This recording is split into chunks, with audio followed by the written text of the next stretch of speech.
Hello बच्चों, चलिए प्रश्न पढ़ते हैं। प्रश्न दिया है, नीचे दिए गए कथनों को पढ़ें और सही विकल्प का चयन करें। कथन 1 है, अपघटन में जटिल कार्बनिक पदार्थ का सरल अकार्बनिक पदार्थों में भौतिक व रासायनिक परिवर्तन होता है।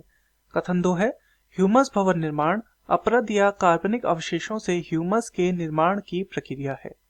विकल्प हमें दिए गए हैं। विकल्प ए है, कथन 2 सही और कथन 1 गलत है। विकल्प बी है, कथन 1 व 2 दोनों सही हैं।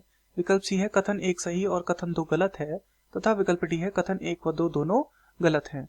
तो इस प्रश्न में हमसे कथन दिए गए हैं और हमें बताने हैं कि कौन से कथन इनमें से सही हैं। अर्थात इस प्रश्न की जो मुख्य अवधारणा है वह अपघटन के विषय में जो कथन दिए गए हैं उनके विषय में, अर्थात अपघटन के विषय में है। तो चलिए हम सबसे पहले यह समझते हैं कि अपघटन क्या होता है। तो अपघटन एक ऐसी प्रक्रिया है जिसमें मृत कार्बनिक पदार्थों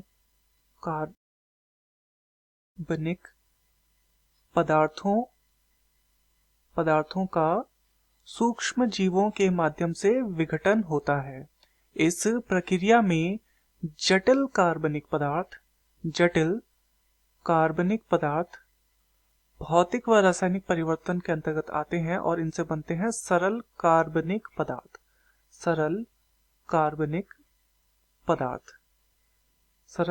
पदार्थ तथा इस प्रक्रिया में क्या होता है, जिस पदार्थ का अपघटन होना होता है उसे कहा जाता है अपरद तथा जो अपघटन करता है वो कहलाता है अपघटनकर्ता।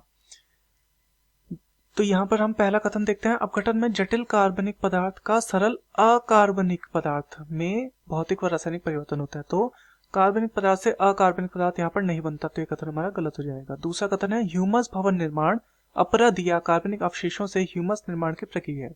तो बिल्कुल जो ह्यूमस का जो निर्माण होता है, यह निर्माण होता है ह्यूमस भवन निर्माण।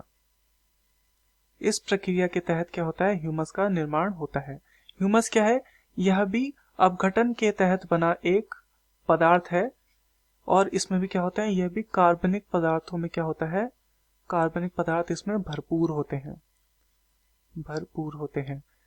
मुख्यतः ह्यूमस ऐसा देखा जाता है कि पत्तियों इत्यादियों के कार्बनिक पदार्थों से मिलकर बना होता है।